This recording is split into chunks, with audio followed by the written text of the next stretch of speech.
Hello दोस्तों, नमस्कार। कैसे हैं आप? उम्मीद है कि आप एकदम मस्त होंगे।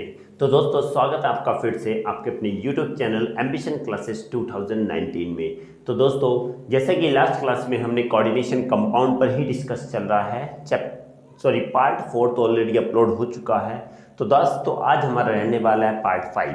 तो पार्ट 5 में दोस्तों क्या है कि हमने कहा था वैलेंस बॉन्ड थ्योरी पर डिस्कस करेंगे। तो दोस्तों चलिए स्टार्ट करते हैं। कोऑर्डिनेशन कंपाउंड के वैलेंस बॉन्ड थ्योरी क्या होती है?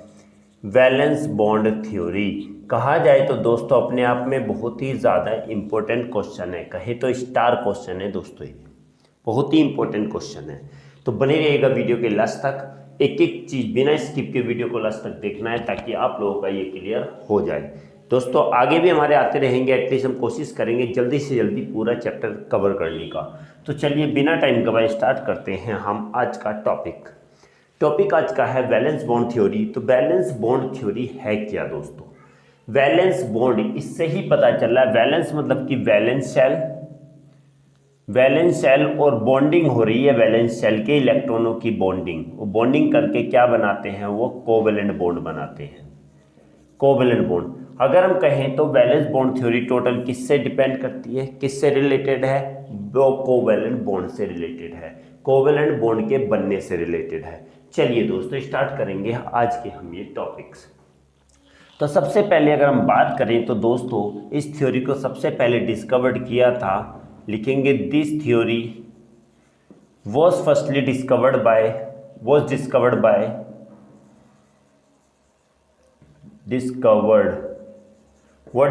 by किसने किया था? ये अमेरिका के दो साइंटिस्ट थे। अमेरिकन साइंटिस्ट के द्वारा इसको क्या किया गया? डिस्कवर्ड किया गया बाय अमेरिकन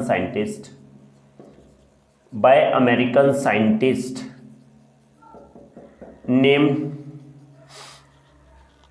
नेम्ड क्या क्या नाम था उनका? एक था नाम उसका Linus Pauling and John C Slater SLATER। तो दोस्तों ये दो साइंटिस्ट थे जिन्होंने इस थ्योरी को डिस्कवर्ड किया था। इस थ्योरी को अगर हम कहा जाए तो क्या भी बोलते हैं इसको? इस थ्योरी का दूसरा नाम प्लॉटिंग एंड स्लेटर थ्योरी भी कहते हैं। पॉलिंग एंड स्लेटर थ्योरी के नाम से भी इसको जाना जाता है। किस नाम से? पॉलिंग एंड स्लेटर थ्योरी के नाम से भी इसको जाना जाता है। तो दोस्तों बात किसने दिया? सबसे पहले अमेरिकन साइंटिस्ट ने दिया। दो साइंटिस्ट ने, नाम क्या क्या थे? एक का नाम था लिनस पॉलिंग, दूसरे का नाम था जॉन सी स्लेटर। तो इसको पॉलिंग स्लेटर थ्योरी इसलिए भी कहा जाता है क्योंकि दोनों ने मिलकर दिया। अब ये क्या बताया? इन्होंने ये बताया कि अकॉर्डिंग टू देम इनके अकॉर्डिंग ये था कि जो कोवेलेंट जो बनता है वो किससे बनता है? दो एटमों के बीच में जो कोवेलेंट बनेगा वो ओवरलैपिंग से बनता है। किससे बनेगा? ओवरलैपिंग से बनेगा। Half filled valence shell, atoms के अगर हाफ फिल्ड वैलेंस शेल हैं, कुछ भी भरे हुए हैं, आधे भरे हुए हैं, कुछ भी इलेक्ट्रॉन्स हैं उसमें वैलेंस शेल से, तो वे आपस में क्या करते हैं? ओवरलैपिंग करते हैं। और ओवरलैपिंग करके क्या बनाते हैं? बॉन्ड बनाते हैं। और एटलीस्ट हमने कहा गया है कि एटलीस्ट क्या वैलेंस शेल का मतलब ये होता है कि माना ये देखिए ये कोई एटम है, ये कितने 1 2 3 4 5 6 7 8 और एक और हो गया 1 2। तो बाहर वाला शेल जो होगा ये क्या कहलाता है? वैलेंस शेल कहलाता है। कोवेलेंट बॉन्डिंग जो होगी वो इन्हीं, ये बाहर के आउटर मोस्ट शेल से होंगे, वो इन्हीं पर डिपेंड करती है। इन्हीं के बीच बॉन्डिंग बनती है, अंदर के इलेक्ट्रॉन पार्टिसिपेट नहीं करते हैं, बाहर के वैलेंस शेल के इलेक्ट्रॉन ही पार्टिसिपेट करते हैं। एटलीस्ट वैलेंस शेल में एटलीस्ट कितना? 1 इलेक्ट्रॉन का होना जरूरी होता है, 1 अनपेयर्ड इलेक्ट्रॉन का होना जरूरी होता है। क्लियर ना? चलिए लिखते हैं इसका statement. According to them a covalent bond is formed between two atoms by the overlapping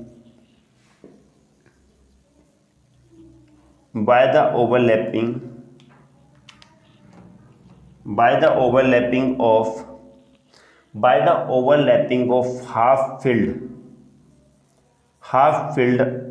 valence valence orbital of an atom having या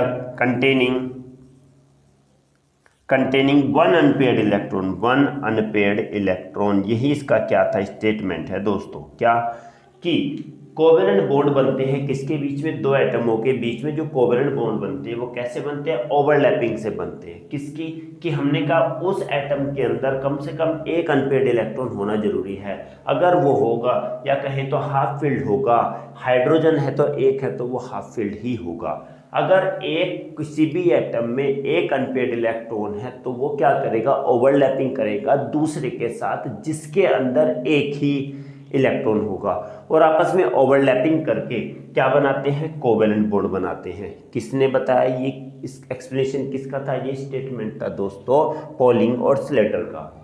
किसके बेसिस पर, बॉन्ड वैलेंस बॉन्ड थ्योरी का ये स्टेटमेंट रहा।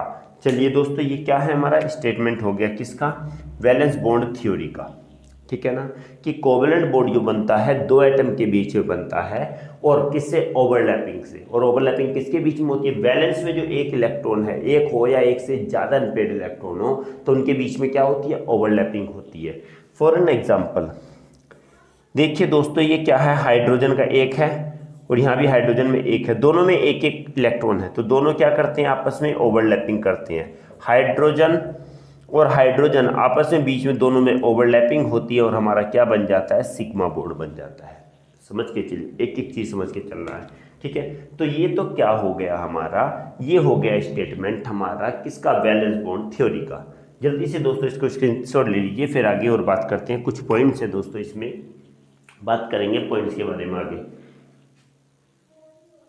चलिए दोस्तों, आई होप कि आप लोगों ने कर ले लिया होगा स्क्रीनशॉट। बात करेंगे दोस्तों आगे पॉइंट के बारे में।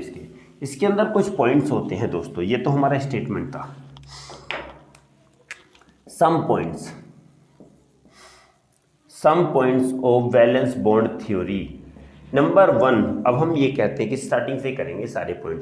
पहला पॉइंट ये होता है कि uh covalent bond is formed between two atoms by overlapping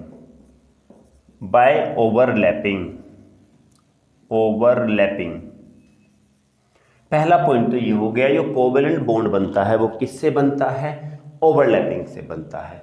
आगे हम ये कहते हैं कि ईच वैलेंस ऑर्बिटल या ईच ऑर्बिटल shows या each orbital specify the Lewis structure। each valence orbital लिखना पड़ेगा, तो each valence orbital specify the Lewis structure।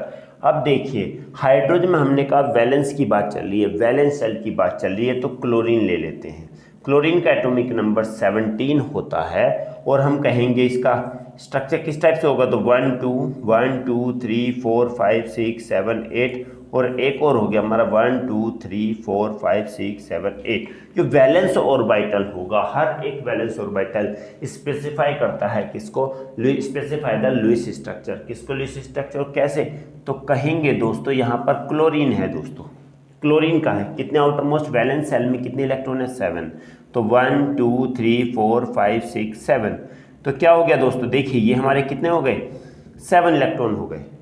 तो वैलेंस सेल में जितने इलेक्ट्रॉन होते हैं उतनी हम क्लोरीन एटम पर डॉट लगा देते हैं, और यही स्ट्रक्चर हमारा क्या कहलाता है, Lewis structure.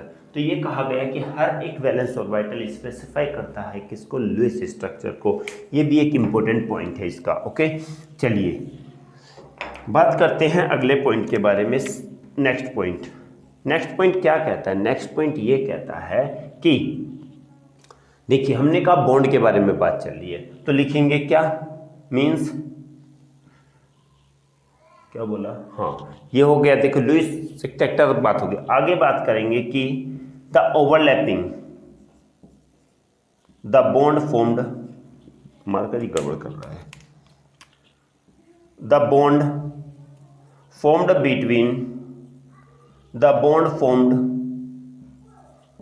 between between atoms by overlapping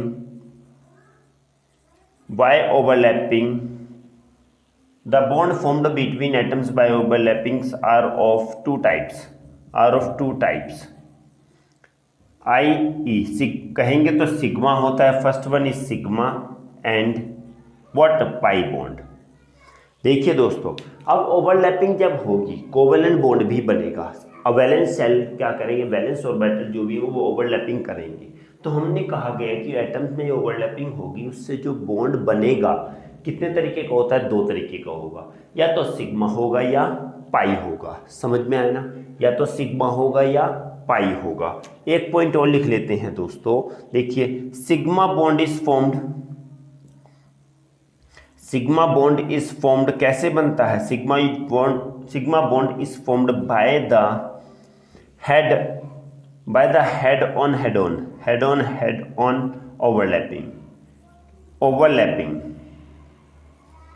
overlapping between two atoms।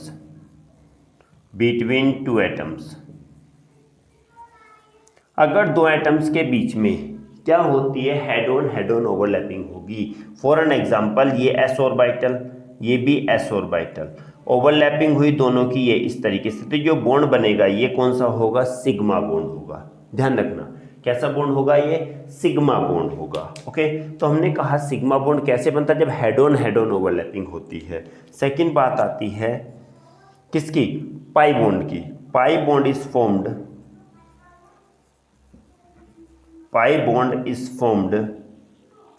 Bye the laterally और पैरेलली ओवरलैपिंग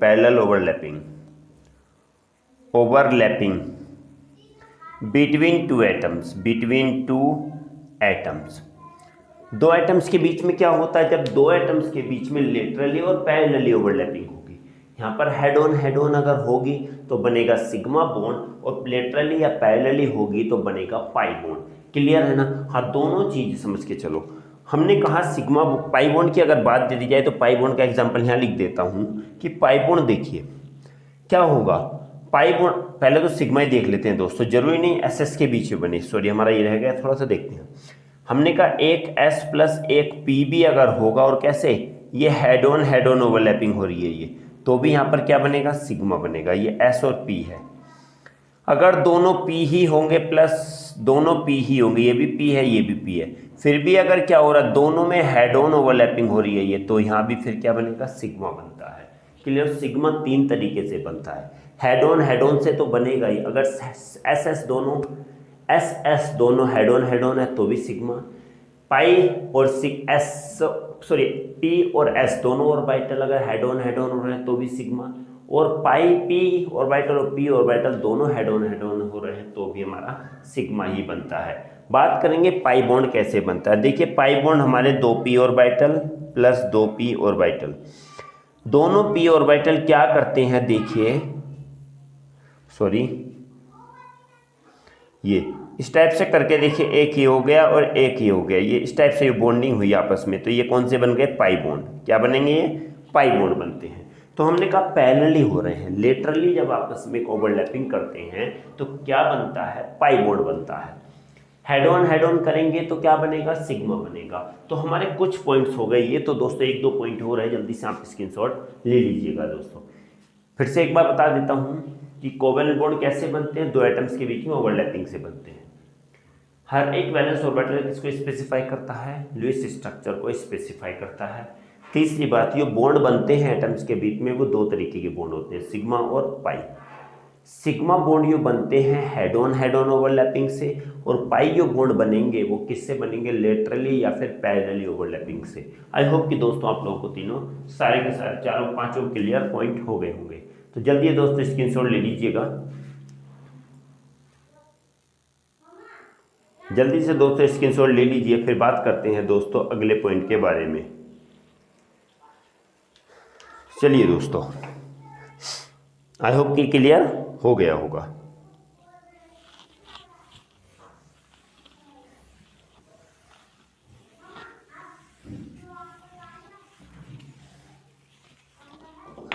चलिए दोस्तों, आता है एक पॉइंट और लिख लेते हैं इसमें। हमने कहा गया कि देखिए जो हुआ है, ओवरलैपिंग हुआ, बॉन्ड हुआ, किस लिए बनते हैं? हमने कहा ओवरलैपिंग, वो लिखेंगे bond overlapping,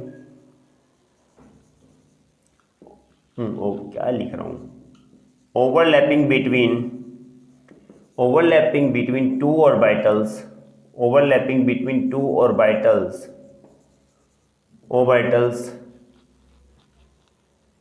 sorry, to achieve a stable state,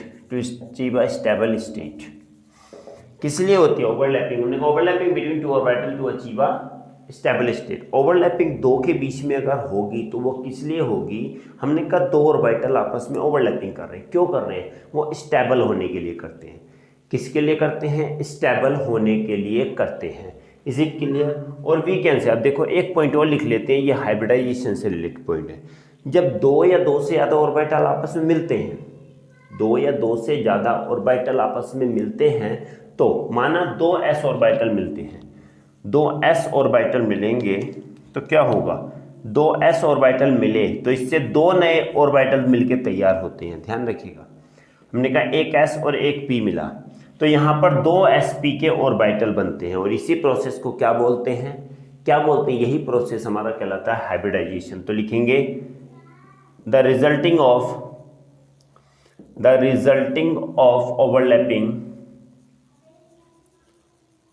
overlapping to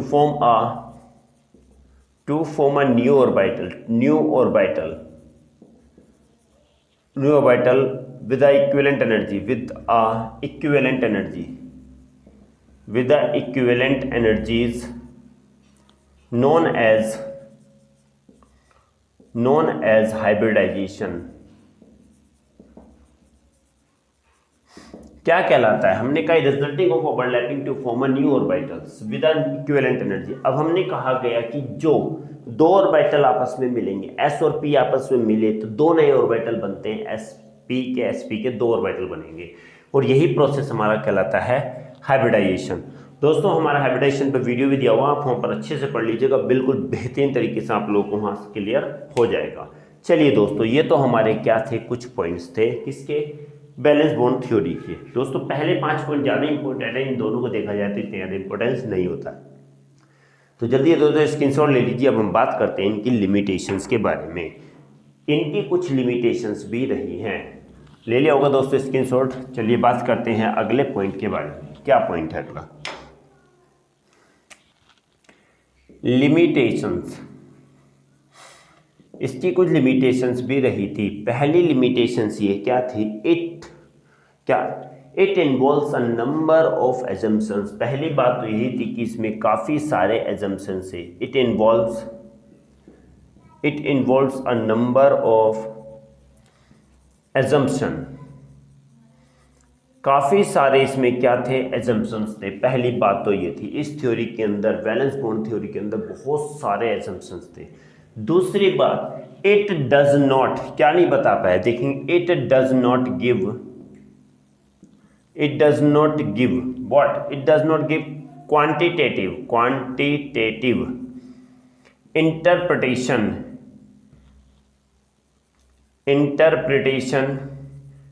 interpretations of magnetic property.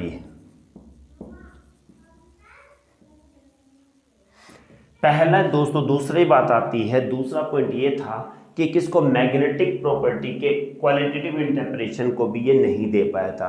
क्यों? कैसे मैग्नेटिक प्रॉपर्टी होती है, क्यों होती है, कैसे होती है, उस चीज़ को ये एक्सप्लेन नहीं कर पाया था। ठीक है, कौन? बैलेंस बॉन्ड थ्योरी ये नहीं बता पाई थी कि कोई भी अगर मॉलिक्यूल बनेगा या कोई भी जो आपस में बनता है, जो बॉन्डिंग होती है, जो कोई भी ऑर्बिटल्स होते हैं, उनमें कैसा मैग्नेटिक प्रॉपर्टी होती है, कैसा मैग्नेटिक बिहेवियर शो होता है, ये नहीं बता पाया था। आगे, it does not give quantitative, again quantitative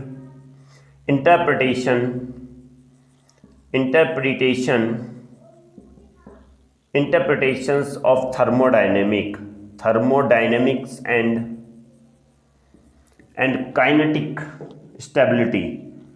kinetic stability of kinetic stability of coordination compound, coordination compounds. किसको नहीं बता पाया दोस्तों कि कोऑर्डिनेशन कंपाउंड्स के अंदर जो काइनेटिक स्टेबिलिटी होती है ये उसको क्या नहीं कर पाया, उसके बारे में भी इंटरप्रिटेशन, क्वांटिटेटिव इंटरप्रिटेशन को एक्सप्लेन नहीं कर पाया। दूसरी बात, थर्मोडायनेमिक्स को भी एक्सप्लेन नहीं कर पाया, वहाँ पर ये थर्मोडायनेमिक्स का क्या क्वांटिटेटिव इंटरप्रिटेशन होता है वो भी नहीं कर पाया। थर्मोडायनेमिक का यहाँ पर मतलब आता है दोस्तों हीट से रिलेटेड है, हीट के बारे में कि कितना अमाउंट में हीट निकला, कितना एब्जॉर्ब हुआ, क्या उसकी गेन इंथैल्पी थी, कितनी आयोनाइजेशन थी, उसके बारे में भी ये थ्योरी एक्सप्लेन नहीं कर पाई। आगे, it does not explain the colour, it does not explain the colour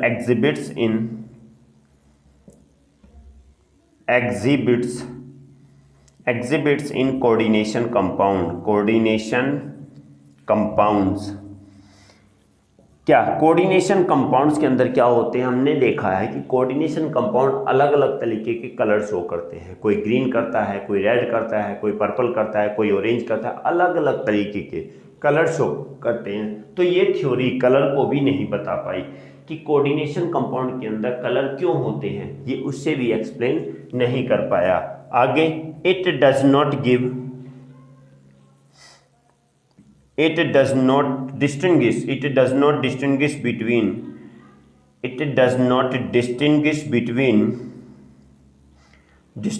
between strong ligands and weak ligands, और स्ट्रॉन्ग लिगेंड कौन से होते हैं, वीक लिगेंड कौन से होते हैं, तो ये थ्योरी उस चीज़ को भी नहीं बता पाए कि स्ट्रॉन्ग होते हैं तो क्यों होते हैं, वीक लिगेंड होते हैं तो क्यों होते हैं, ये उस चीज़ को एक्सप्लेन भी नहीं कर पाई थी। और दोस्तों लास्ट हमारा आता है it does not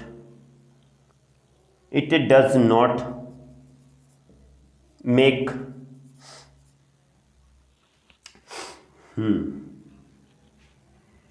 it does not makes the relation, it does not makes the differentiation, it does not make the relation भी बोल सकते हैं of the structure। क्या, एक minute, it does not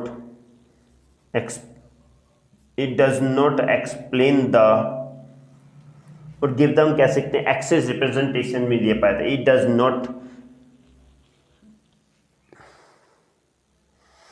does not makes, लिखेंगे it does not make explanation, it does not makes explanation on the tetrahedral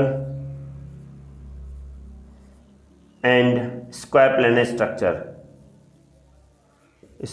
planar structure. ये square planar यानी कि मेक एक्सप्लेनेशन होता है टेट्राहेड्रल और स्क्वायर प्लेनर स्ट्रक्चर पर भी ये क्या नहीं कर पाया था, एक्सप्लेनेशन नहीं दे पाया था कि क्यों होता है, स्क्वायर प्लेनर का स्ट्रक्चर कैसा होता है, क्यों होता है, किस टाइप से होता है, उसको भी एक्सप्लेन नहीं कर पाया, और टेट्राहेड्रल के स्ट्रक्चर को भी एक्सप्लेन नहीं कर पाया। चलिए देखेंगे, बात करते हैं सबसे पहले कि इसमें काफ़ी सारे क्या होते हैं, एजम्पशंस होते हैं। दूसरी बात है क्वालिटेटिव इंटरप्रिटेशन, मैग्नेटिक प्रॉपर्टी के क्वांटिटेटिव इंटरप्रिटेशंस को भी एक्सप्लेन नहीं कर पाया था। थर्मोडायनेमिक्स के क्वालिटेटिव इंटरप्रिटेशन को भी एक्सप्लेन नहीं कर पाया। काइनेटिक स्टेबिलिटी को भी एक्सप्लेन नहीं कर पाया। और ये कलर कंपाउंड बनाते हैं कोऑर्डिनेशन कंपाउंड, तो क्यों बनाते हैं, कैसे बनाते हैं, उसको भी एक्सप्लेन नहीं कर पाया था। और ये स्ट्रॉन्ग लिगेंड्स और वीक लिगेंड्स के बीच में भी डिस्टिंग्विश नहीं कर पाया था दोस्तों। और लास्ट आता है कि एक्सप्लेनेशन टेट्राहेड्रल और स्क्वायर प्लेनर स्ट्रक्चर के एक्सप्लेनेशन पे भी, उसके बारे में, उसके कैसे स्ट्रक्चर होते हैं, क्यों होते हैं, क्या क्या उसमें प्रॉपर्टीज होती है, कैसे बनाते हैं, कैसे नहीं बनाते, कौन सा लिगेंड्स कौन से नहीं, उसके बारे में भी ये एक्सप्लेन नहीं कर पाया था। तो दोस्तों कुछ हमारी ये लिमिटेशंस थी, तो एटलीस्ट हम इसमें से 4 लिमिटेशंस तो माइंड में जरूर रखिएगा दोस्तों। 4 लिमिटेशन इंपॉर्टेंट होंगी दोस्तों, एग्जाम में मोस्टली पूछी जाती हैं। तो दोस्तों जो नए हैं प्लीज़ चैनल को सब्सक्राइब जरूर कीजिएगा और वीडियो को ज़्यादा से ज़्यादा शेयर कीजिएगा दोस्तों, लाइक कमेंट करना तो बिल्कुल ही ना भूलिएगा। दोस्तों आज के लिए बस इतना ही था, अगली क्लास में हम डिस्कस करेंगे दोस्तों अगर देखेंगे LFT और वी कैन से दूसरी बात एंड बात कर सकते हैं CFT के बारे में। LFT एंड CFT देखेंगे दोस्तों, इसमें से जो सा टॉपिक अच्छा होगा, जो भी इंपॉर्टेंट होगा, वही हम टॉपिक लेके आएंगे। तो दोस्तों मिलते हैं अगली क्लास में, ध्यान रखिएगा, बिल्कुल मस्त रहिएगा और पढ़ाई करते रहिएगा। तो मिलेंगे अगली क्लास में, तब तक के लिए दोस्तों नमस्कार।